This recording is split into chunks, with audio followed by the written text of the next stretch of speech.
Hello मेरे जवानों, कैसे हैं आप सभी लोग। मैं आपका फिजिक्स गुरु जितिन मित्तल एक और नए लेक्चर के साथ आपके साथ जुड़ रहा हूं। आज का टॉपिक हमारा होगा एस्ट्रोनॉमिकल टेलीस्कोप, जिसके हम रे डायग्राम को समझेंगे, इसकी मैग्नीफाइंग पावर की बात करेंगे। पहले हम बात करेंगे कि अगर नियर पॉइंट पे इमेज बने तो रे डायग्राम कैसा होगा और मैग्नीफाइंग पावर कैसी होगी। तो अगर आपको वीडियो अच्छी लगे तो लाइक कीजिएगा, सब्सक्राइब कर दीजिएगा चैनल को अगर अभी तक आपने नहीं किया है, एंड शेयर कर दीजिएगा। आइए शुरू करते हैं।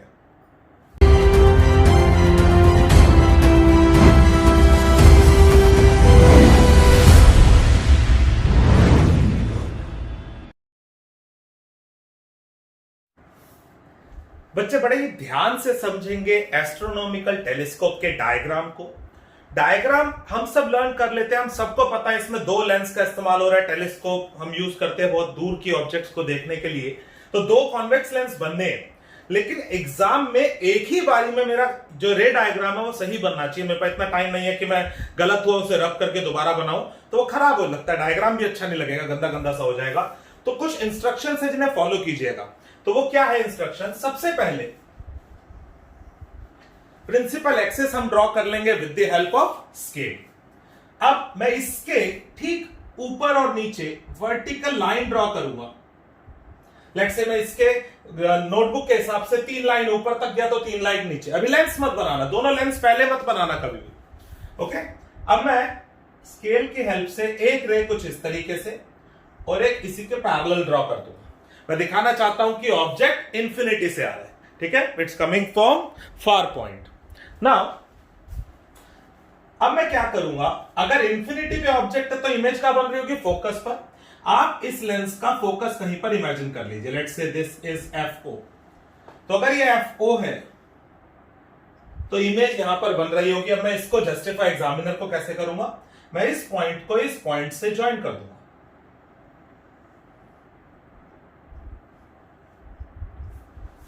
ओके, तो अब पता क्या लग रहा है? रेज आई और एक फोकस में मिल गई, ठीक है।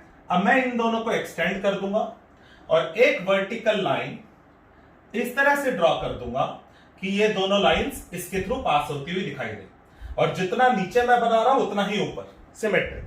अब मैं फ्री हैंड से यहां पर एक लेंस कंप्लीट कर दूंगा। अब ये बन गया मेरे पास आई पीस।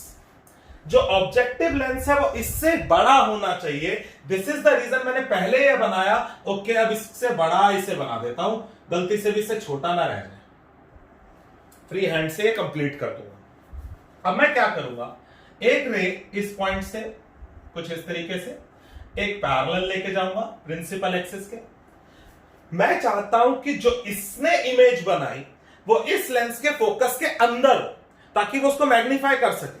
तो मतलब कि मैं चाहता हूं इस लेंस का जो फोकस है वो इससे पहले हो। तो कहीं पर भी इमेजिन करो और या स्केल से मेजर करके एग्जैक्टली कि इससे ज्यादा पे कोई भी एक वैल्यू, और जितनी ये वैल्यू ली उतने पे ही यहां पर फोकस मान।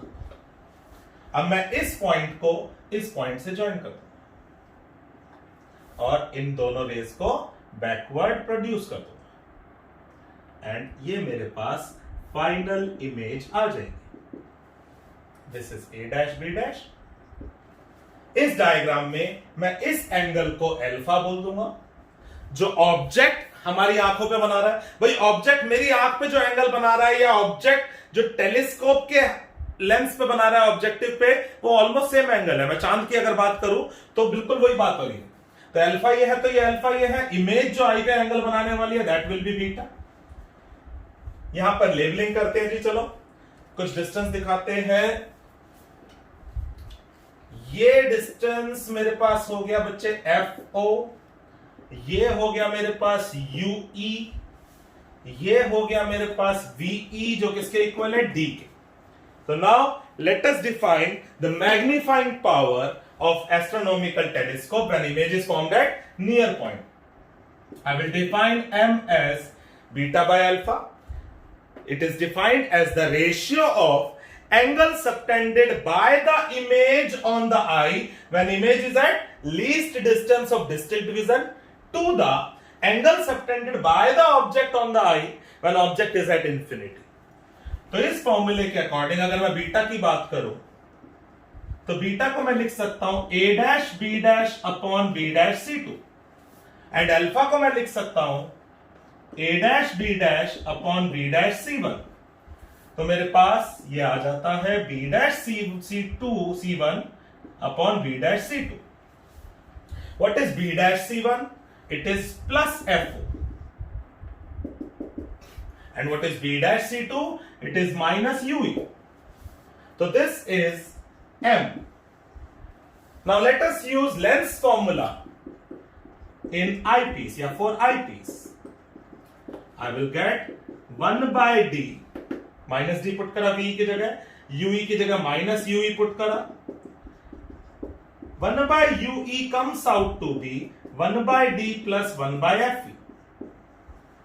I will put this value here.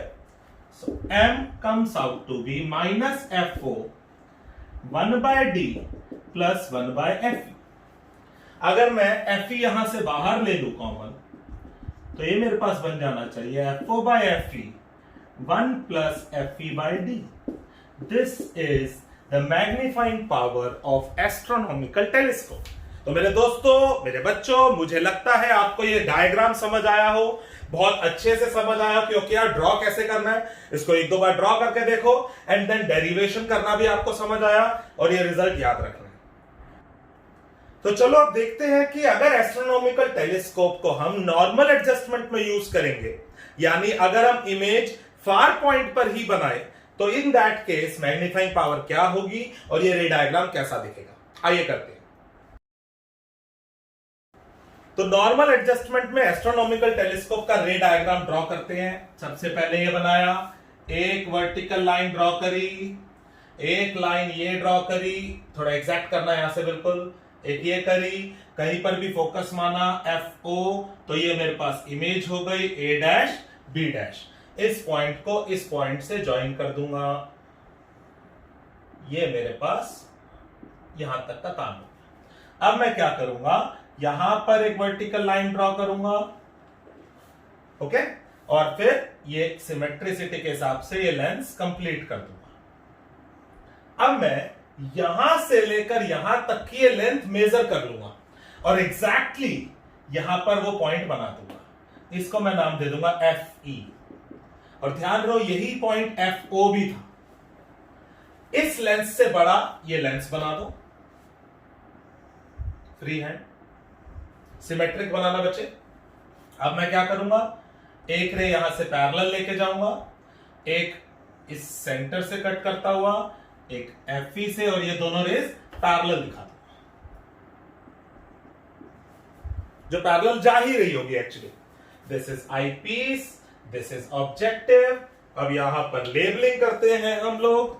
मेरे पास लेबलिंग में ये वैल्यू आ गई FO, ये वैल्यू आ गई FE, ओके, एंड और तो कुछ देखने की जरूरत ही नहीं है। This is alpha, this is alpha, this is beta, this is beta, C2 C1, ये लिखने की जरूरत नहीं पड़ेगी। तो अब अगर मैं मैग्नीफाइंग पावर को यहां पर डिफाइन करूं और डिराइव करूं expression, m is beta by alpha, तो ध्यान रहे इस बार इमेज ऑब्जेक्ट दोनों ही कहां पर है, इंफिनिटी। बीटा की जगह मैं लिख सकता हूं A dash B dash upon B dash C2। Alpha की जगह देखो A dash B dash upon B dash C1। A dash B dash cut गया जी, B dash C1 upon B dash C2। What is B dash C1? B dash ये रहा C1 ये रहा plus FO। What is B dash C2? Minus FE। So M comes out to be minus FO by FE. And what is the length of the telescope in this case? It's FO plus FE, और ये formulas दोनों बहुत बहुत बहुत important है, okay. और अगर आप लोग न्यूमेरिकल्स देखोगे तो उन न्यूमेरिकल्स में इन दो फॉर्मूला पे बेस्ड क्वेश्चन सबसे ज्यादा टेलीस्कोप पे बनते हैं। तो दोस्तों आज की क्लास में हम लोगों ने एस्ट्रोनॉमिकल टेलीस्कोप के दो रे डायग्राम पढ़े, एक नियर पॉइंट पे इमेज वाला और एक फार पॉइंट वाला। ध्यान रहे फार पॉइंट वाले को हम नॉर्मल एडजस्टमेंट भी बोलते हैं। अगर एग्जाम में क्वेश्चन आ जाए कि एस्ट्रोनॉमिकल टेलीस्कोप का रे डायग्राम बनाओ और मेंशन ना करे कौन सा केस है, तो आपने फार पॉइंट वाला बनाना है। माइक्रोस्कोप में अगर क्वेश्चन आ जाए और मेंशन ना हो कौन सा केस है, तो नियर पॉइंट वाला बनाना है। अगर मेंशन हो तो कोई कंफ्यूजन है ही नहीं। अगर मेंशन ना हो कौन सा बनाना है, तो माइक्रोस्कोप वाले में नियर पॉइंट क्योंकि वो एनसीईआरटी में गिवन है, और टेलीस्कोप वाले में फार पॉइंट क्योंकि वो एनसीईआरटी में गिवन है। तो आई होप मेरे दोस्तों आज का लेक्चर आप लोगों को समझ आया हो। एक और लेक्चर मैंने चैनल पे डाल दिया है जिसमें मैंने इंस्ट्रूमेंट्स के न्यूमेरिकल्स कराए हैं, एंड फाइनली हम लोगों ने रे ऑप्टिक्स के सभी न्यूमेरिकल्स कवर कर लिए हैं, and most important compound microscope और एस्ट्रोनॉमिकल टेलीस्कोप की मैंने डेरिवेशंस और डायग्राम्स आपको करा दिए। तो आई होप कि मैं सक्सेसफुल हुआ हूं आप लोगों को ये सब समझाने में। अच्छा लगा हो, अगर आपको समझ आया हो सब कुछ, तो please please please like subscribe share कर दीजिएगा। एंड अगर आप मुझ में कुछ इंप्रूवमेंट चाहते हैं, कोई फीडबैक देना चाहते हैं, तो प्लीज कमेंट सेक्शन में दे दीजिए, कोई प्रॉब्लम नहीं है। लव यू ऑल, मिलते हैं नेक्स्ट लेक्चर में।